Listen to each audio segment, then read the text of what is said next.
Waalaikumsalam warahmatullahi wabarakatuh. Monggo Bu, monggo. Mulai nggih.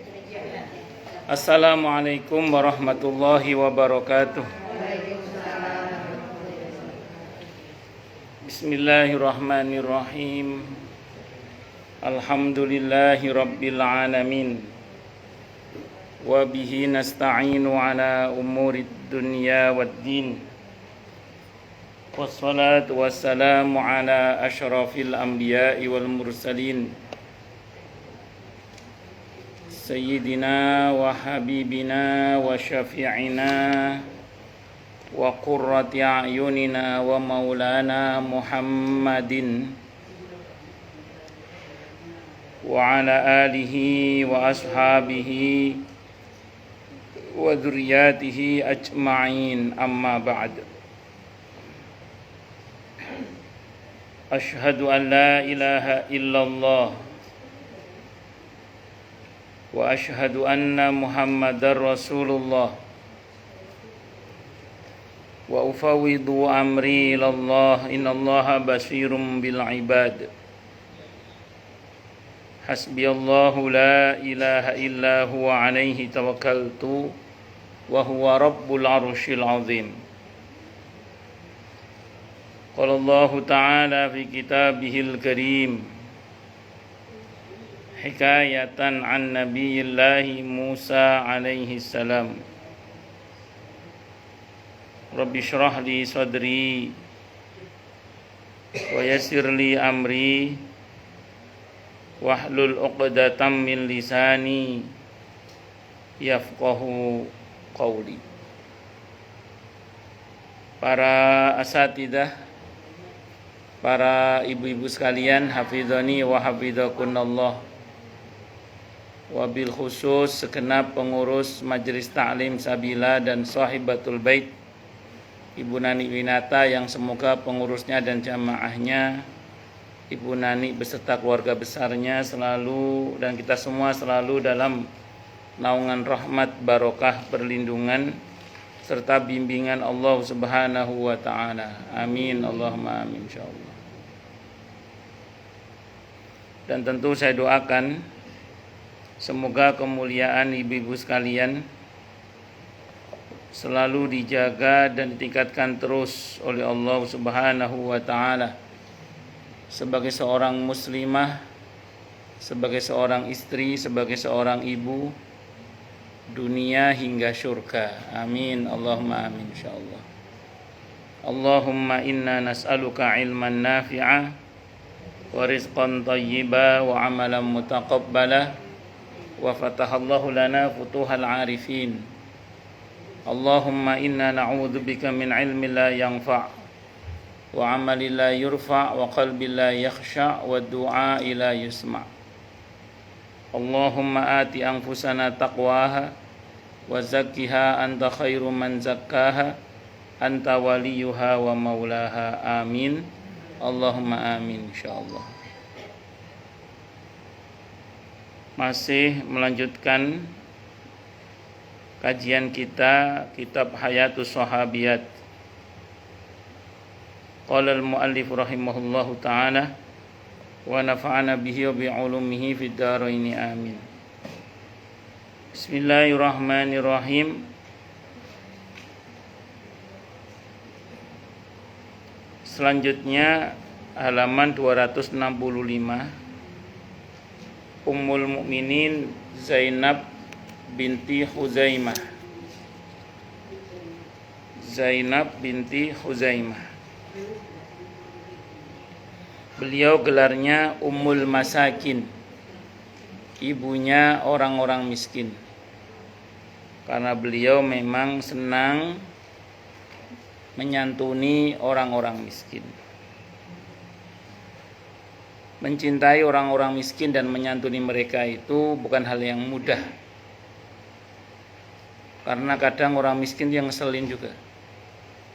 Nah, kalau ada orang sabar ngadepi orang miskin, apalagi bisa mencintai mereka dan mengayomi mereka, itu luar biasa. Karena kadang nun sewu kelakuannya orang miskin itu kadang kelakuannya ngeselin kadang. macam-macam, menguji kesabaran di pada sebagiannya. Makanya di antara doa Nabi, seingat saya itu ada yang doa Nabi itu minta wahubbal masakin. Nabi itu minta kepada Allah agar bisa mencintai orang-orang miskin. Kalau kita selama ini mungkin menyantuni mereka dari jarak jauh, gak patek gregetno ya. Tapi ya tidak apa-apa daripada nggak sama sekali. Tapi bagi sebagian orang yang berhadapan langsung, bersentuhan langsung, apalagi tinggal di tengah-tengah mereka, ulah orang-orang miskin tuh kayak mau macam-macam. Ya tadi diantaranya ada yang ngeselin. Lah itu kalau kita ngeselin itu, kalau kita dikeselin sama mereka gitu ya. Sementara suatu saat kita ada keharusan mendistribusikan sebagian harta kita. Atau kalau seperti saya mungkin sering dapat amanah misalnya. Itu kan bisa saya blacklist itu. Tak blacklist, ini enggak masuk, ngeselin ini. Tapi kan enggak boleh begitu. Enggak boleh begitu. Ya, ini ngesel-ngeselinnya kalau memang haknya ya tetap sampai juga. Kenapa? Ya itulah pentingnya kita itu memiliki rasa sabar yang berlipat dan rasa cinta kepada orang-orang miskin. Nah, saya ulang, kalau orang-orang seperti sebagian orang yang menyantuni orang-orang miskin dari kejauhan, mungkin ya nggak bisa merasakan interaksi itu. Ya mungkin sebagian. Tapi kalau yang berhadapan langsung, itu orang miskin tuh mau macam. Miskin sombong ya ono. Iya. Wis melarat sombongnya gak karuan. Ngomongnya melete. Ada. Atau ada orang miskin tapi macam-macam lah, macam-macam. Ngomongnya dhuwur ya wonten.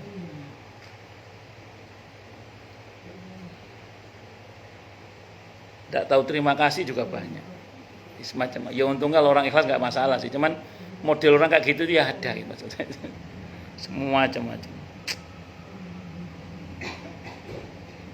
Allahu Akbar. Belum lama waktu berlalu sejak Hafsah radhiyallahu anha memasuki rumah tangga Nabi kita Muhammad sallallahu alaihi wasallam, tiba-tiba datanglah kepada Nabi kita Muhammad sallallahu alaihi wasallam seorang janda syuhada Quraisy dari kalangan muhajirin yang awal. Dia menjadi ummahatul mukminin yang kelima. Dia adalah Zainab binti Khuzaimah bin Haris bin Abdullah bin Amr bin Abdi Manaf bin Hilal bin Amir bin So'so'ah al-Hilaliyah radhiyallahu anha. Sekarang kita akan melanglang buana ke ufuk para sahabat wanita hingga kita sampai pada seorang wanita. Hingga kita sampai kepada seorang wanita yang memiliki hati agung, yang mampu mencurahkan kasih sayang dan kelembutan untuk seluruh manusia, terutama orang-orang miskin, sehingga dia menjadi ibunda mereka yang penyayang, siap berkorban dan terus memantau keadaan mereka dan mengutamakan mereka daripada dirinya sendiri. Oleh sebab itulah dia pantas menyandang gelar yang mulia, yakni Ummul Masakin, ibunda orang-orang miskin, mengiringi gelarnya sebagai Ummul Mukminin. Dengan demikian, Ummul Masakin merupakan gelar istimewa baginya, dan gelar itulah yang dia dikenal publik. Nah, jadi saking pedulinya dengan orang-orang miskin, bahkan sering mengorbankan kepentingan pribadinya demi orang-orang miskin, memperhatikan orang-orang miskin dengan sangat luar biasa, sampai gelarnya adalah Ummul Masakin, ibunya orang-orang miskin. Di samping beliau adalah Ummul Mukminin, satu istri dari Nabi kita Muhammad sallallahu alaihi wasallam. Kelahirannya Zainab radhiyallahu anha lahir di Mekah sekitar 13 tahun sebelum diutusnya Nabi kita Muhammad sallallahu alaihi wasallam. Jadi beliau lahir di Mekah sekitar 13 tahun sebelum diutusnya Nabi kita Muhammad sallallahu alaihi wasallam. Beliau dikenal dengan kasih sayangnya kepada kalangan fakir miskin. Tatkala fajar Islam menyingsing dan mentarinya bersinar cerah, kemudian Rasulullah Muhammad SAW mendeklarasikan kalimat kebenaran. Zainab radhiyallahu anha segera masuk Islam ke dalam din yang agung ini, yang dia dapati selaras dan serasi dengan fitrahnya dan kecintaannya, yakni berkasih sayang kepada orang-orang yang memerlukan bantuan, orang-orang yang mengalami kesulitan hidup, dan orang-orang yang menderita. Jadi sekawan bayi dari kecil, dari sebelum masuk Islam beliau memang sudah senang membantu fuqara masakin. Nah, begitu Islam datang cocok, karena Islam justru agama yang mengajarkan kita untuk peduli dengan orang-orang miskin. Malah diantara kecaman Allah untuk orang yang mendustakan hari kiamat atau yang mendustakan agama adalah mereka tidak peduli mendorong orang untuk memberi makan orang-orang miskin. Maka kalau kita masih peduli dengan memberi makan kepada orang-orang miskin atau peduli dengan keberadaan mereka dan berusaha membantu mereka, maka insya Allah dan semoga kita tidak termasuk orang yang mendustakan agama, tidak termasuk orang yang mendustakan hari kiamat. Amin insya Allah, mudah-mudahan. Ya, tentu semampu kita. Dia dapati tujuannya dalam Islam karena dia mencintai kebaikan, lalu bergabunglah berseri-serinya iman dengan darahnya. Takwa memenuhi seluruh relung hatinya. Dia mengetahui sejak awal bahwa Islam bukanlah jalan yang mudah, tetapi jalan yang penuh rintangan. Di dalamnya terkandung berbagai kesulitan dan kepayahan. Akan tetapi ini adalah sunnah Allah yang berlaku pada makhluknya. Beliau tahu perjuangan dalam menegakkan agama, menyiarkan dan mendakwakan agama Allah ini bukan jalan yang mudah. Bukan jalan yang bertabur bunga di kanan kirinya, tapi bertabur onak dan duri dengan berbagai macam tantangan-tantangan yang tidak hanya melukai jiwa tapi melukai fisik bisa jadi. Maka jalan dakwah itu bukan jalan yang mudah sebenarnya, karena di dalamnya pasti ada tantangan-tantangan yang tidak jarang menjadi halangan dalam kita berdakwah. Imam Ghazali mengatakan orang itu kalau beribadah kepada Allah itu durhaka kepada setan, tapi kalau berdakwah di jalan Allah itu ngajak perang setan. Kalau nggak percaya, saya nggak tahu pernah apa nggak jangan ngalami ya, menjadi ketua MTI misalnya, ketua majelis taklim, atau menjadi bagian dari pengurus masjid, atau menjadi penggiat-penggiat dakwah lah, guru TPQ atau apa, pengurus TPQ atau apa. Itu jangan dikira setan akan tinggal diam, karena itu merupakan bagian dari jalan dakwah. Itu kalau kata Imam Ghazali itu sama dengan ajak perang setan. Sehingga setan dari bangsa jin maupun setan dari bangsa manusia itu akan dikerahkan untuk menyerang yang bersangkutan. Puncaknya itu fitnah, kalau kata Ibnul Jauzi ya, puncaknya itu fitnah. Kalau dari kalangan bangsa jin, fitnah itu berupa sihir. Jadi jangan dikira juru dakwah itu bebas sihir. Jadi di antara fitnah setan dari bangsa jin adalah sihir. Sementara kalau dari kalangan manusia itu biasanya ya fitnah sebagaimana umumnya orang yang berkaitan dengan berita-berita bohong. Makanya jangan dikira orang yang berdakwah itu sepi dari fitnah. Nah, itu seperti itu. Kalau panjenengan melihat ada beberapa orang kiai, ustadz yang tampak dohir kasat mata sepertinya dakwahnya baik-baik saja, itu kan yang tampak di permukaan. Yang di dalam itu jenengan kan tidak tahu. Bagaimana misalnya ustadz itu di WA diancam akan bla bla bla, kalau masih terus ke situ, itu kan tidak tahu jenengan. Itu seperti itu. Karena saya termasuk yang pernah digitukan. Saya bilang kalau selagi yang saya lakukan ini adalah sebuah kebaikan, saya tidak akan mundur, saya bilang gitu.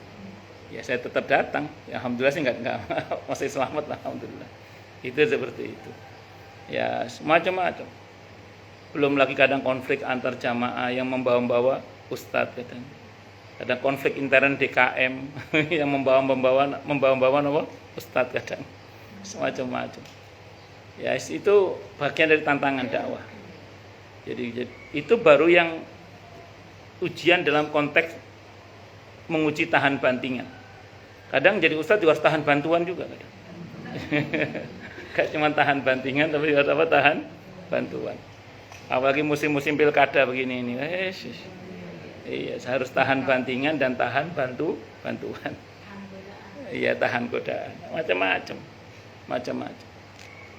Ya nggak bisa saya cerita lah, pokoknya banyak tantangan-tantangan. Nah, tapi yang pasti kalau panjenengan berani terjun di dunia dakwah harus siap dengan segala tantangannya. Yes and no itu pasti ada. Saya di satu masjid tertentu dipakai, nanti ganti DKM-nya dipecat, saya biasa. Nanti DKM ganti lagi, saya dipakai lagi, itu biasa.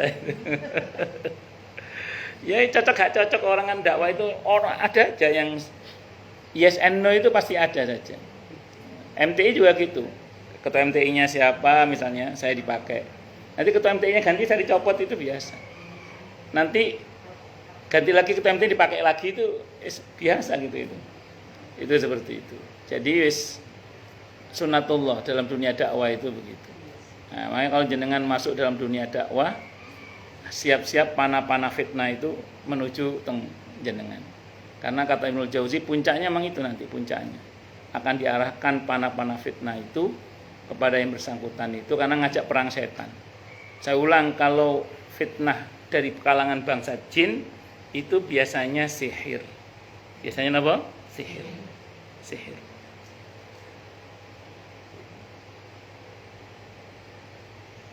Kalau di Jakarta ini relatif hampir tidak pernah ketemu saya. Kalau di Jakarta ya, hampir tidak pernah ketemu yang bangsanya sihir itu. Saya dulu banyak menemui tantangan di bidang sihir itu di Jawa Timur.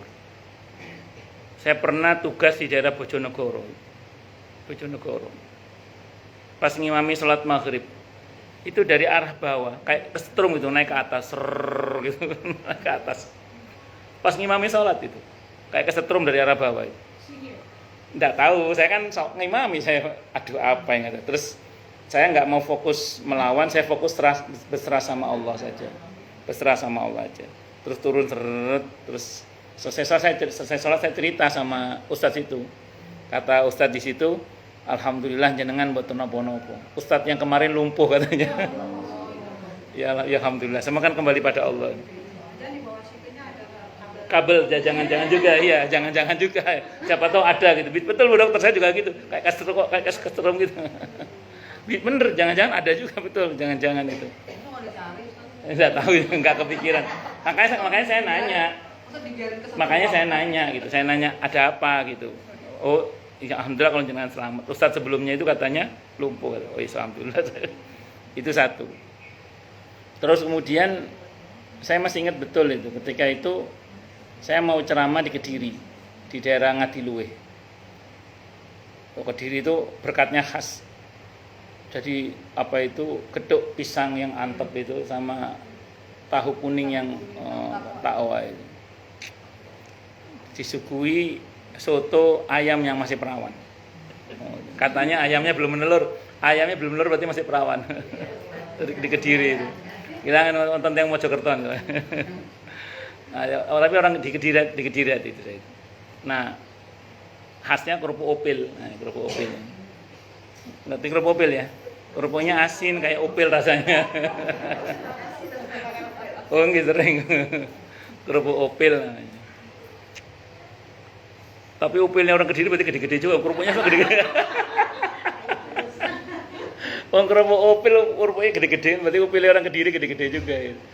Singkat cerita, sebelum berangkat bapak saya ngomong gini sama saya.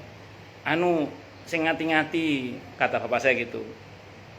Kapan hari itu teman saya ceramah di daerah situ itu muntah darah, kata bapak saya. Nggih. Ternyata saya itu ceramah di kantongnya kejawen. Di situ itu banyak kejawen, orang kejawen. Di situ itu biasa kalau ada kiai ceramah di tes itu katanya. Saya nggak tahu ya, ini kata orang tempat, saya kan nggak tahu. Yang saya tahu kan gini, begitu saya masuk mimbar itu, kan ada podium gitu, ada podium. Ada pentas, apa? Pentas ya, pentas. Ya panggung itu ada podiumnya gitu. Saya tampil ceramah kan. Saya ceramah itu dari arah bawah itu kayak ada suara duk gitu. Saya pikir anak-anak kecil lah di bawah. Oke. Lama-lama itu kayak mau diangkat itu. Namanya itu di panggung saya itu kayak mau diangkat itu. Tapi saya alhamdulillah terus ceramah. Saya memang orangnya gitu. Jadi saya itu punya prinsip nggak akan ngelawan, tapi saya serahkan sama Allah. Kenapa saya nggak akan ngelawan, tapi saya serahkan sama Allah? Saya punya pengalaman saya itu. Waktu itu saya masih SMP, masih ingat betul itu. Ada teman itu di Jawa Timur kan biasa gitu itu. Dia itu punya lembu sekilan, kata orang-orang tapi saya nggak ngerti. Lembu sekilan kalau dipukul nggak sampai gitu.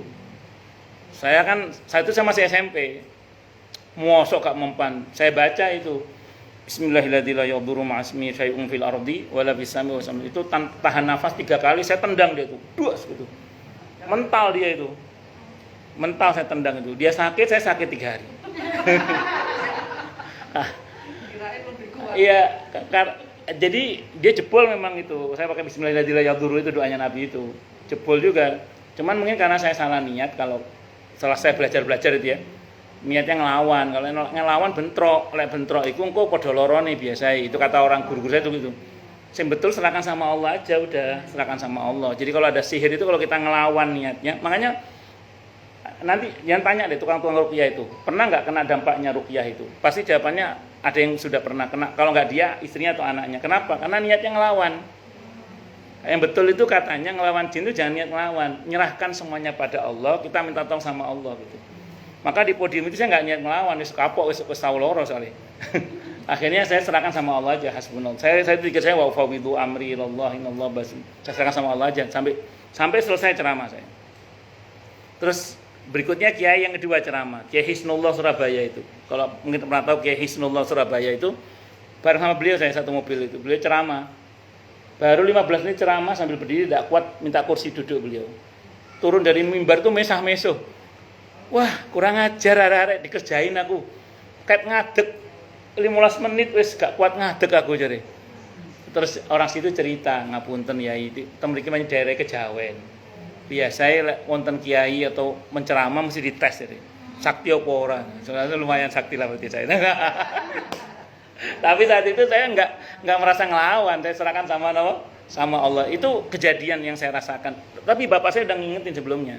Sing akeh wirid zikir minta perlindungan sama Allah, kata bapak saya. Mergo koncoku tahu di kono muntah darah gitu. Oh itu di Jawa Timur saya pernah merasakan itu yang model-model begitu itu. Nah, kenapa?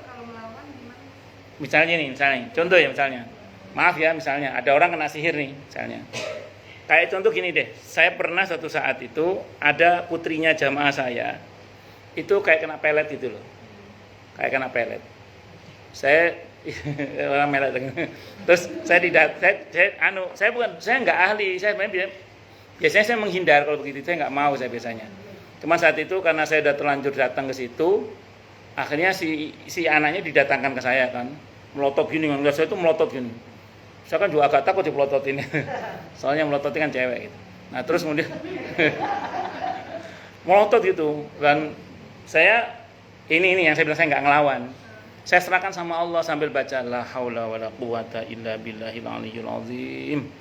La haula. Saya baca itu aja la haula wala quwata illa billahil azim. La haula wala quwata illa billahil aliyyil azim. Saya serahkan sama Allah gitu maksudnya. Langsung lembah dia, langsung sadar gitu dengan izin Allah. Dan saya enggak ngelawan, makanya saya enggak ada urusan sama jin itu. Urusan jin sama Allah bukan sama saya.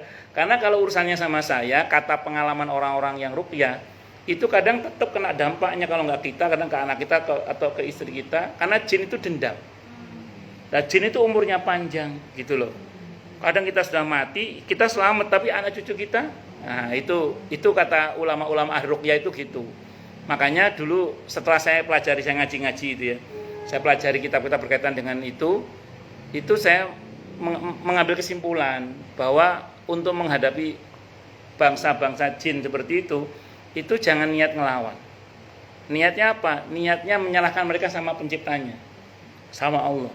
Makanya zikir saya seringkali wa ufawwidu amri ilallah innallaha basirun bil ibad. Hasbunallah wa ni'mal wakil, la haula wala quwata illa billah. Saya serahkan semuanya pada Allah. Kenapa? Wong mereka makhluknya Allah, Pak. Nah, kalau saya serahkan kepada Allah, urusannya sama Allah bukan sama saya. Nah, itu yang saya lakukan. Makanya dulu kata guru saya, misalnya zikir ini bisa dipakai untuk ngusir, tapi bisa dipakai untuk berdamai secara baik-baik. Jadi maksudnya, wes aja ganggu wong iki, aja ganggu aku, ya pergi secara baik-baik saja. Jadi enggak usah enggak usah ada dendam lah kalau bahasa sederhananya. Nah, itu yang saya pahami saat itu. Itu dari kalangan bangsa-bangsa jin. Ya Jawa Timur nggak tahu apa karena tanahnya gimana gitu ya, yang aneh-aneh di sana ya banyak gitu maksudnya. Ini kok juga Jawa Barat juga sekarang lagi musim sekarang. Masa ya? Maksudnya gini, sekarang kan zaman teknologi ya, istilahnya orang kan orang berpikir logis gitu ya. Yeah. Tapi sekarang ini sedang berkembang Sunda Wiwitan. Sunda Wiwitan tuh ya ke kartun gitu. Yeah. Dan itu mereka tuh apa ya istilahnya gencar gitu. Misalnya ada satu orang masuk Sunda Wiwitan, dia tuh masuk grup misalnya keluarga, dia tuh gencar gitu bahwa dia itu adalah benar gitu. Mereka berindikan pada Nabi Adam, tapi mengindikan pada, jadi mereka ya kayak inilah kayak eling gitu. Tapi tidak melaksanakan ajaran Islam gitu. Terus itu santer banget gitu sekarang ini. Kalau ibu tahu ya, mungkin ada yang tahu, mungkin saya nggak tahu deh. Hampir semua pejabat kita, selevel menteri, apalagi dalam kepala daerah itu jangan dikira nggak punya pegangan. Kalau yang ngaji, insya Allah pegangannya kiai lah, mendingan lah. Tapi kalau yang nggak ngaji, jauh dari ulama, jangan salah. Itu kadang dukunnya sampai 5 loh itu, mereka itu. Jangan salah. Dalam dunia dakwah itu kadang tantangan seperti itu ada. Nah, tapi balik lagi ya, nanti jadi cerita kemana-mana. Soalnya kliniknya banyak kalau itu. Balik lagi. Singkat kata, singkat cerita, itu yang pernah saya rasakan ya. Kalau berkaitan dengan sentuhan dengan bangsa jin itu dalam dunia dakwah itu ya, terutama saat di Jawa Timur lah. Kalau Jakarta ini saya relatif hampir tidak pernah ketemu. Walaupun pernah, tapi hampir tidak pernah ketemu. Alhamdulillah. Saya masih ingat ini awal-awal saya datang ke Jakarta itu ada seorang orang daerah sini.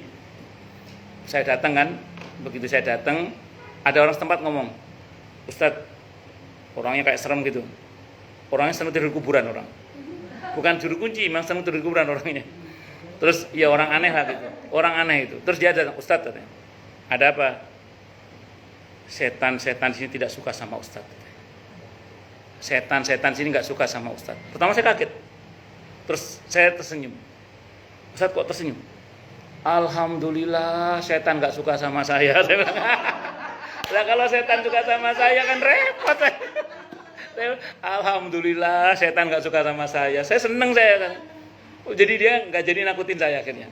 Dikira saya takut. Padahal saya bilang alhamdulillah setan nggak seneng sama saya. Kalau setan seneng sama saya repot ya.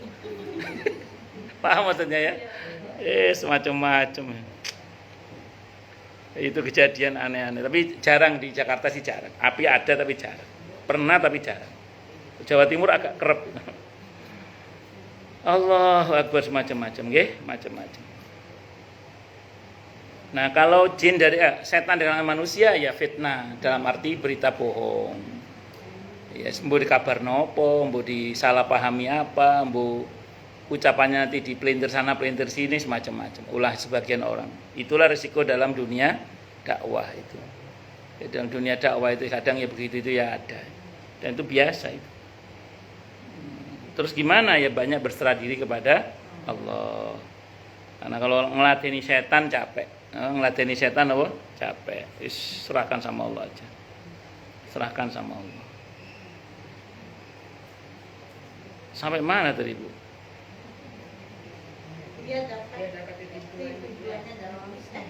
Dia dapat tujuannya dalam Islam karena dia mencintai kebaikan.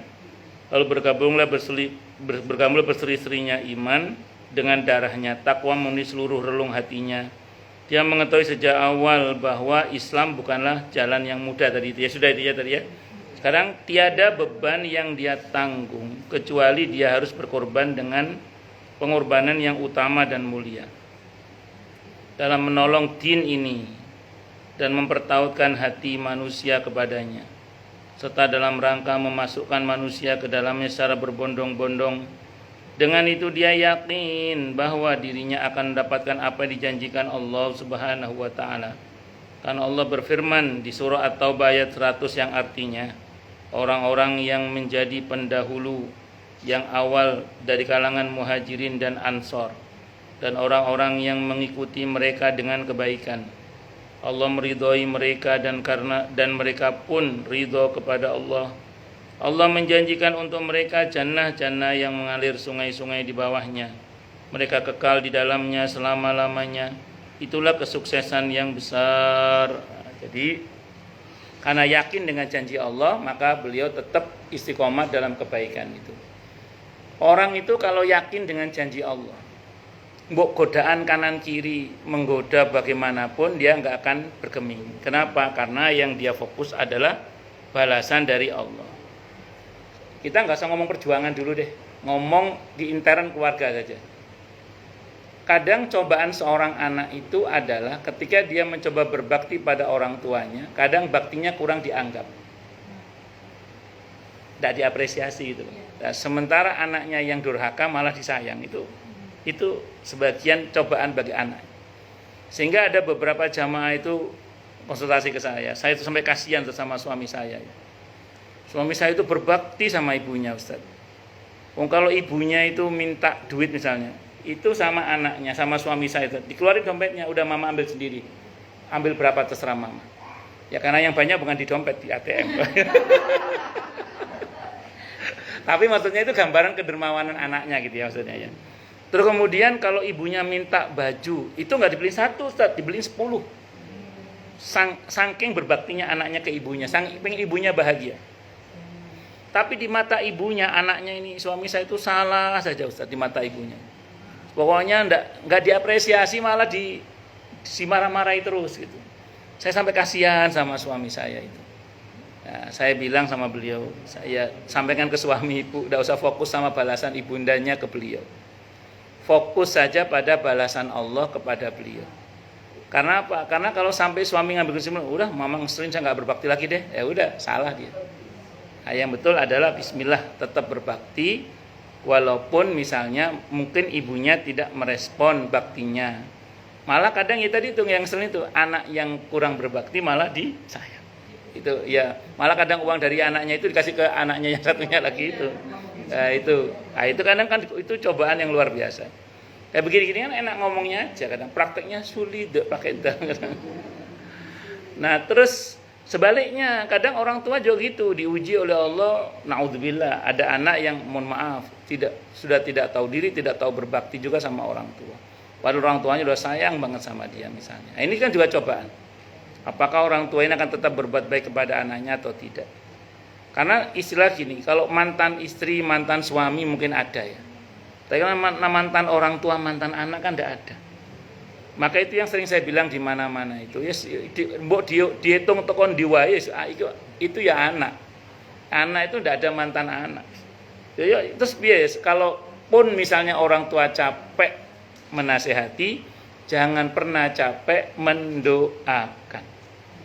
Jadi kalaupun misalnya kita capek menasehati, jangan pernah capek mendoakan. Wes dongakno wae. Sak ngesel-ngeselnya dongakno wae.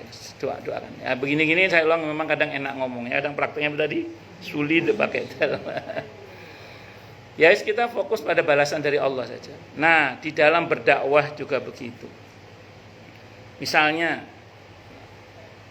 jenengan atau siapapun, maksud saya sendiri sebagai orang yang aktif sebagai guru ya, guru ngajar agama misalnya. Itu kan kalau kita lihat reaksi jamaah itu macam-macam. Kalau Safila bagus lah, Masya Allah. Tapi di dunia yang lain sana itu kelakuan jamaah itu macam-macam. Ya, Saya itu masih ingat itu ketika saya mau ngajar di Pondok Bambu. Tapi bukan di perumahan beliau, ada pokoknya. Ada pokoknya. Itu saat itu saya gantikan teman saya. Terus teman saya itu ngomong ke saya gini. Lek ngajar di kono anu ya sing sabar ya, kata teman saya. Nyapa, Cak? Ustadz dianggap karyawan di kono iku. Ustadz itu dianggap kayak karyawan gitu loh, kayak karyawan. Oh iya, Cak. Dan memang betul, begitu saya datang itu sorot mata jamaah itu beda memandang ustadz itu. Tapi saya tidak ada masalah, karena saya fokusnya kan bukan soal mereka kan, saya kan ustadz sama Allah kan. Betul, ngomongnya ke ustadz itu juga memang beda. Jadi seolah-olah ustadz itu kayak karyawan freelance yang dipanggil sewaktu-waktu kayak benerin AC gitu loh ya Pak. Kayak ngono-ngono kuwi gitu. Iya gitu. Berarti mental mereka ke ustadz itu gitu. Ustadz itu dianggap kamu karyawan, saya datang, kamu saya gaji kok, kamu anu ya. Jadi tidak sikap ngergani ini. Tapi saya tidak peduli. Kenapa? Karena fokus saya bukan pada sikap dia sama saya. Tapi mudah-mudahan dengan datangnya saya itu jadi jalan hidayah yang bersangkutan misalnya sadar misalnya. Itu seperti itu. Wis macam-macam. Tapi saya sering bilang ke istri saya itu gini. Kan kadang kalau ada jamaah yang ulahnya macam-macam, kadang istri ya tahu. Saya bilang, ya apa ya, aku kan tugas ngomong ya. Tugas saya cuma ngomong, saya bilang itu. Jadi model jamaah yang modelis lek mangap gak pakai saringan gitu loh, pokoknya kadang ya ngono itu. Saya bilang tugasnya ngomong mereka. Dari yang sangat ke kanan atau sangat ke kiri, ono sing enggak jelas itu abu-abu itu kan banyak bahasan abu-abu yang enggak jelas itu. Ya macam-macam. Itu saya ngomong semua, saya bilang gitu. Makanya kadang ada jamaah yang komentar ke saya gini. Saya lihat di online-nya Ustadz itu kenapa kok sering kadang di pengajian ini ngomongnya beda. Di pengajian ini ngomongnya beda. Beda itu maksudnya gayanya ya. Saya bilang kalau pesan intinya nggak akan berubah. Maksudnya kalau yang halal tetap halal, yang haram tetap haram. Cuman cara menyampaikan ini halal ini haram kadang memang saya itu berbeda. Saya bilang gini, ya memang kembali pada siapa yang saya hadapi. Karena faktanya yang saya hadapi itu berbeda-beda, itu seperti itu. Jadi yang saya hadapi itu berbeda-beda. Nah, makanya berbeda-beda, makanya terus kemudian cara penyampaian saya pun juga berbeda-beda. Tapi insya Allah tidak merubah yang pokok ya, yang haram tetap haram, yang makruh tetap makruh, yang sunnah tetap sunnah, nggak berubah. Cuman cara penyampaiannya yang berubah-ubah. Nah, kenapa? Karena audien yang kita hadapi memang berbeda-beda, memang. Ibu-ibu saat itu. Ibu pernah dulu? Enggak sih, enggak. Cuman dari sikap saja. Saya enggak ada masalah sih Bu itu. Iya penasaran. Enggak jahat sih, enggak jahat Bu. Dari sikap saja sih, dari sikap. Ya ada lah pokoknya Bu, ada gitu. Saya enggak bisa. Cuman dalam hati saya enggak ada masalah. Kenapa? Karena urusan saya bukan dengan beliau, urusan saya dengan Allah. Saya menyampaikan kebenaran, mereka bagaimana sikap terserah gitu. Itu seperti itu. Ya contoh gini lah misalnya, saya masih ingat betul itu, saya ada jamaah saya itu datang ke saya gini, Ustadz bisa nggak ngajarin ngaji suami saya itu Ustadz orangnya serba rasional, pokoknya dia itu tinggi orangnya, tinggi hati lah, sombong lah orangnya, macam-macam. Saya bilang, insya Allah Bu ya saya nggak janji ya, saya coba datang nanti, saya bilang gitu. Begitu saya datang, betul memang. Tatapan ke saya itu awalnya itu tatapan sinis gitu.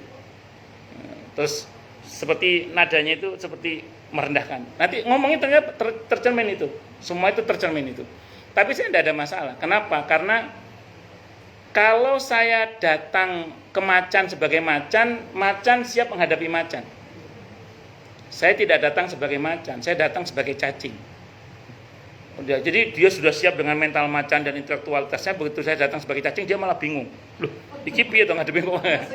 Ya memang saya buat bingung dia itu. Dan alhamdulillah setelah sekian kali pertemuan ngaji itu, tatapan matanya merendah. Sampai detik ini ngomongnya sudah bagus alhamdulillah. Ya mau salat alhamdulillah, dan mereka merendah dan dia merendah. Tapi ya gitu memang butuh proses. Ada yang berhasil, ada yang enggak berhasil, semacam-macam. Jadi itu yang pernah saya alami Bu. Jadi macam-macam ulah sebagian orang itu. Nah, di situ itu butuh kesabaran. Kalau kita fokusnya pada jamaah Bu, wes pelarannya sana gitu. Tapi kalau fokusnya pada balasan dari Allah, itu kita insya Allah akan tetap istiqomah. Walaupun saya ulang ya, sebagai manusia biasa, kadang saya pernah ada mundurnya juga. Ya, terus terang saya nggak tahan. Jadi pernah suatu saat saya ngajar di sebuah perumahan di daerah Bekasi Utara, bukan Bekasi, dia masuknya Bekasi Kabupaten juga, Tambun Selatan ikutnya. Villa Mutiara Gading 2. Itu ada masjid namanya Al-Ikhlas. Di masjid itu saya pernah ngajar dulu, Cukup lama saya ngajar, bertahun-tahun. Sampai suatu saat ada konflik intern antar jamaah itu. Juga ada kondisi yang tidak harmonis saat itu.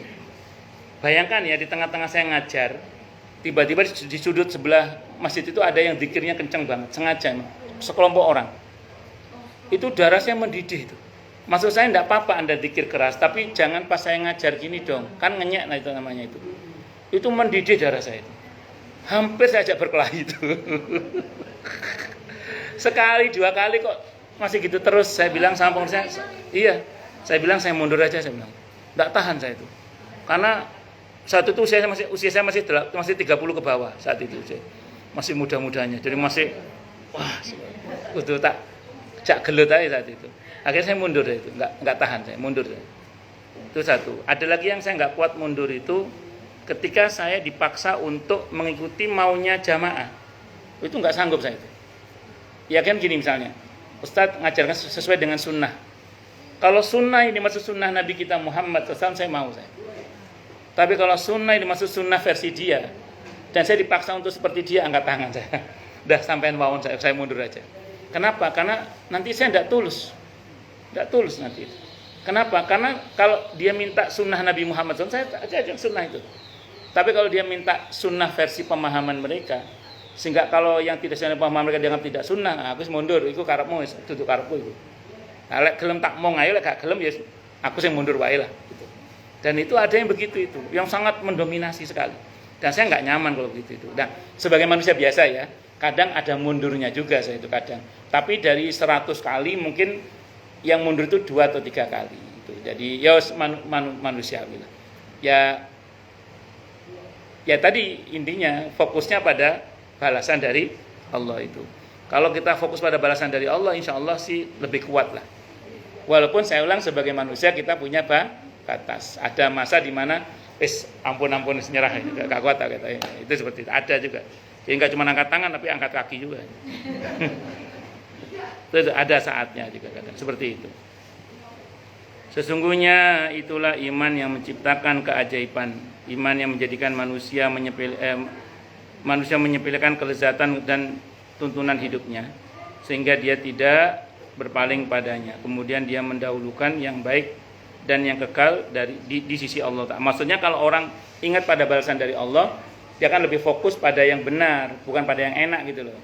Jadi ngomongnya bukan lagi enaknya piye, tapi benernya itu bagaimana sih gitu. Benernya itu bagaimana. Jadi bukan enaknya bagaimana. Walaupun bener itu kadang ya enak gitu. Sering malah bener itu. Ya sering. Tapi kadang bertentangan antara yang bener sama yang enak. Yang dipilih yang benernya. As-shalatu khairum minan naum, bener tangi apa turu? Lek sing bener tangi. Turu enake turu. Semua kerja keras baik material maupun spiritual, baik psikis maupun fisik yang dicurahkan oleh seorang muslim di jalan Allah itu, walaupun itu hanya kecil atau bahkan sangat kecil, maka itu layak diharapkan pahalanya dan pantas diharapkan kebaikannya di sisi Allah Ta'ala. Akan memperberat timbangan amalnya, tidak akan tersia-siakan walau hanya seberat biji sawi sekalipun, termasuk langkah kakinya yang berjalan menuju kebaikan. Pokoknya kalau kita ingat balasan dari Allah, semua langkah kita jadi ringan. Allah Ta'ala berfirman yang artinya di surah Yasin ayat 12, kami catat apa saja yang mereka kerjakan dahulu dan juga bekas-bekas yang mereka tinggalkan. Jadi jangan salah, semua ada catatannya di sisi Allah. Baik buruknya semua ada catatannya. Jadi tidak usah khawatir orang tidak mengapresiasi kita, tidak apa-apa, yang penting Allah yang mengapresiasi kita. Bahkan sesuatu yang ringan yang diinfakkan seseorang di jalan Allah itu akan diberkahi oleh Allah untuknya, sebagaimana sabda Nabi kita Muhammad SAW yang artinya sesungguhnya Allah akan menumbuh kembangkan untuk salah seorang di antara kalian sedekahnya sebagaimana salah seorang di antara kalian memelihara tunas pohon. Jadi kalau yang melihara Allah pasti berhasil. Kalau yang memelihara selain Allah, ya kadang berhasil, kadang gagal. Itu seperti itu. Anda akan mendapati sesuatu yang sedikit menjadi banyak. Insya Allah kita bahas di pertemuan yang datang. Wallahu a'lam bishawab. Silakan yang mau tanya dulu, tanya, protes, marah boleh. Silakan. Kalau nggak ada saya teruskan lagi. Tanya Ustaz, Oke, monggo. doanya apa saja kalau kita memasrahkan kepada Allah tidak melawan? Doanya Saya biasanya pakai yang pertama wa ufawwidu amri ilallah innallaha basyirum bil ibad. Itu ada di surah ke-40 ayat 44.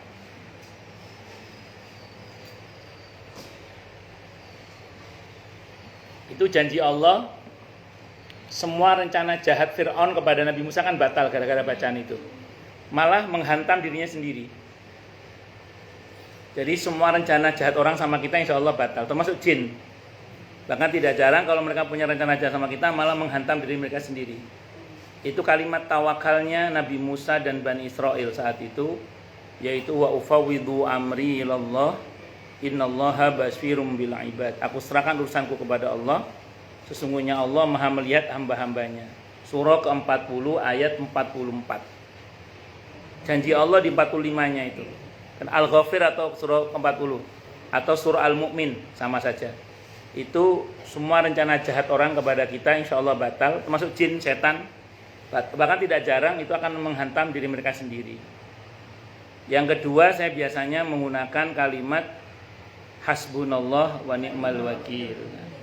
Nah, itu apa yang kita takutkan gak akan terjadi insya Allah. Yang kita takutkan. Terus karena kita berhadapan dengan sesuatu yang kita tidak mampu, kita baca la haula wa la quwata illa billahil aliyyil azim. Kita baca itu, insya Allah itu efektif insya Allah. Insya Allah. Wallahu a'lam bishawab. Jadi kita serahkan semuanya pada Allah. Kita nggak usah ngelawan mereka, kita serahkan kepada Allah. Biar itu urusan mereka dengan Allah, udah itu. Nanti Allah yang ngurus mereka. Monggo yang lain silakan. Ustaz, tadi Nggih, kan, Bu Dokter. kalau misalnya orang tua yang Nggih. salah satu orang tua, Nggih. apalagi ibu gitu kan. Hmm. Ridhonya itu kan ridhonya Allah. Tapi kalau ibunya yang semacam kayak itu Zalim, bagus. Rumusnya gini Bu Dokter. Ridho Allah, ridho orang tua adalah ridho Allah. Kalau ridhonya orang tua cocok sama ridhonya Allah. Murkanya orang tua adalah murkanya Allah. Kalau murkanya orang tua itu cocok dengan murkanya Allah. Nah, jadi kalau orang tuanya yang zalim, terus gara-gara anaknya baik orang tuanya marah, itu marahnya orang tua bukan marahnya Allah. Kenapa? Karena perbuatan orang tua yang murka kepada anaknya itu nggak cocok dengan murkanya Allah. Bisa dipahami nggak? Contoh misalnya, orang tuanya maaf ya, pengen anaknya berbuat yang nggak benar. Anaknya nggak mau, ini nggak benar, aku nggak mau. Akhirnya orang tuanya marah. Nah, marahnya orang tua nggak cocok sama murkanya Allah. Kenapa? Karena justru kalau anak itu berbuat malah Allah yang murka. Karena nggak cocok maka Allah nggak akan murka. Jadi nggak usah khawatir. Yang penting tugas kita sebagai anak itu berbakti. Saya sering orang itu ngomong ke saya gini, saya sebenarnya pengen ngingetin ibu Ustadz, tapi ibu takutnya marah, takutnya mama marah, takutnya saya nanti dimurkai oleh Allah, bla bla bla. Saya bilang gini, kalau karena menasihati seorang anak kepada orang tuanya dengan cara yang baik ya, terus orang tuanya marah, terus Allah ikut marah, itu ya barangkali para nabi paling banyak dosanya, saya bilang. Nabi Ibrahim berantem sama bapaknya Azar dan seterusnya, tapi itu nggak berlaku. Jadi asalkan saya ulang, cara Anda mengingat orang tua dengan cara yang baik, cari waktu yang tepat, didahului dengan doa. Kok masih diupayakan semaksimal mungkin, kok masih marah juga, nggak usah khawatir. Insya Allah itu bukan murkanya Allah, itu murni marahnya orang tua karena kebodohannya. Makanya di fikih sunnah saya sabik, kalau ibu pernah baca di fikih sunnah sabik itu ada kata-kata gini, kemauan orang tua yang berdasar pada kejahilannya itu anak tidak wajib menturuti. Saya ulang ya, kalau ada kemauan orang tua yang terindikasi itu karena kejahilannya, itu anak tidak wajib nuruti. Contoh gini deh, contoh ini saya punya jamaah itu, dia ini punya adik. Adiknya itu sering kalau minta sesuatu ke ibunya itu memanfaatkan kakaknya dengan cara memanfaatkan ibunya. Maksudnya bagaimana gini? Wan, itu adik kamu motornya minta ganti yang baru, beliin motor baru. Kalau nggak kamu beliin, kamu durhaka sama mama lo. Nah, Wan, itu adik kamu HP-nya minta ganti yang baru. Kalau kamu nggak beliin HP adik kamu durhaka sama mama lo. Itu diancam begitu. Kata jamaah saya gini, Ustadz, adik saya itu kalau dia sakit sekolah kesehariannya saya lah yang biayain. Saya tidak ada masalah, Ustaz. Tapi masa upgrade HP saya, kemudian upgrade motor saya. Sudah gitu adik saya memanfaatkan mama saya dengan ancaman kamu durhaka sama mama kalau kan. Maka saya jawab gini, daripada yang pokok yang Bapak laksanakan selama ini berupa berbakti pada orang tua, ngasih keseharian untuk sekolah adik, itu teruskan saya bilang. Tapi daripada tuntutan orang tua yang terindikasi karena kebodohannya atau karena dibodohi oleh adiknya itu, maka untuk yang itu Anda tidak wajib memenuhi. Kalau Anda tidak mau, kalau Anda mau terserah Anda, saya bilang. Nah, jadi itu makanya tidak masuk dalam kategori durhaka, Bu Dokter. Kalau terindikasi itu karena kebodohan orang tua itu. Wallahu a'lam bishawab. Monggo yang lain silakan kalau ada. Kalau minggu lalu itu ada Iya. saudara curhat masalahnya Iya. persis seperti ini. Oh ya. Orang tuanya tuh benar-benar ibunya tuh udah di kursi roda, udah gitu makan dibantuin segala macam. Nah, ibu karena kan anaknya juga kan harus bekerja, udah gitu ini. Jadi kan ada pembantu. Nah, si pembantu sama ibunya diusir gitu saking dia tuh ininya diladennya ini sama anaknya. Gimana ya dia katanya tuh. Dia sendiri kan harus, dia kan kebetulan single parent, dia harus cari nafkah juga gitu.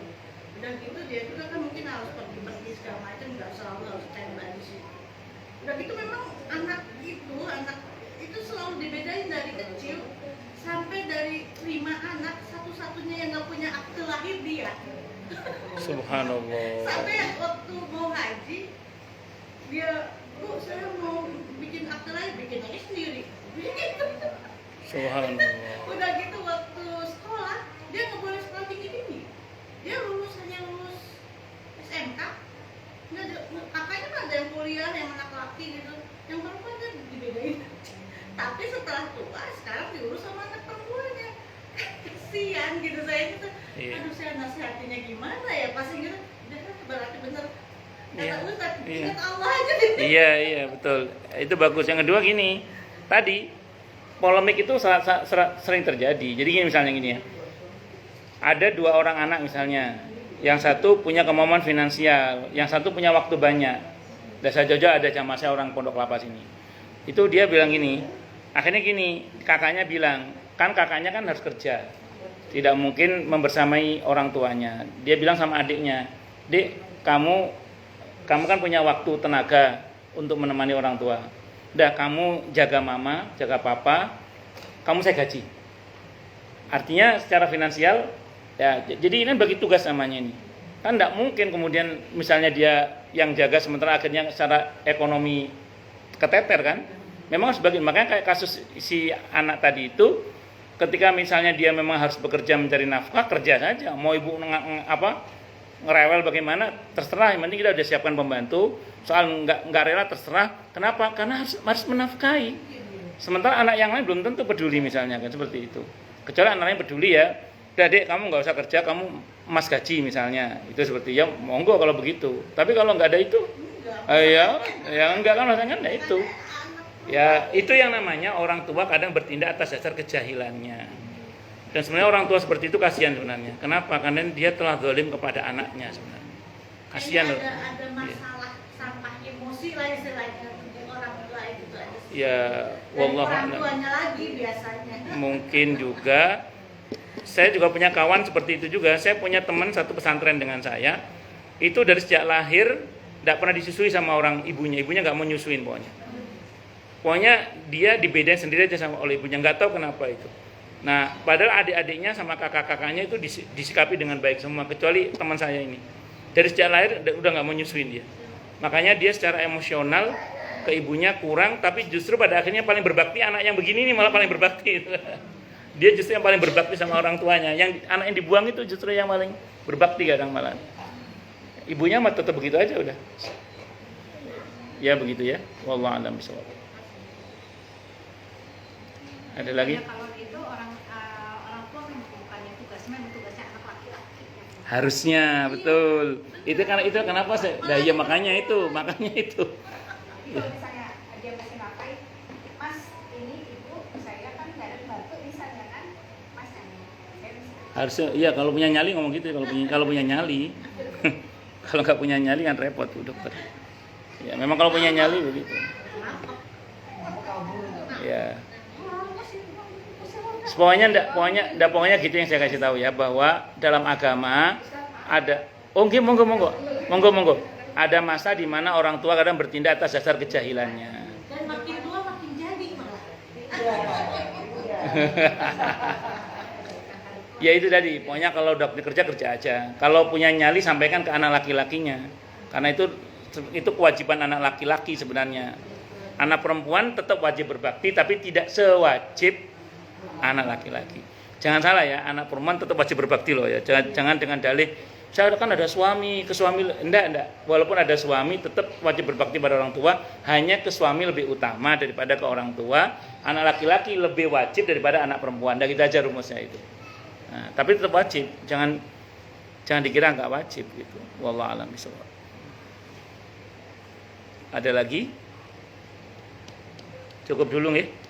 Kita tutup dengan hamdalah.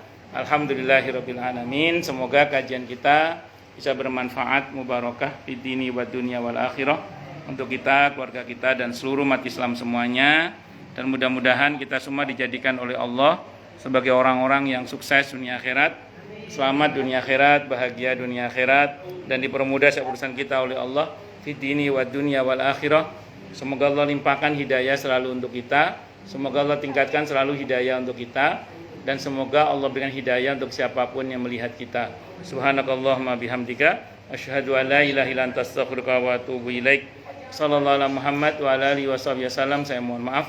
Wassalamualaikum warahmatullahi wabarakatuh.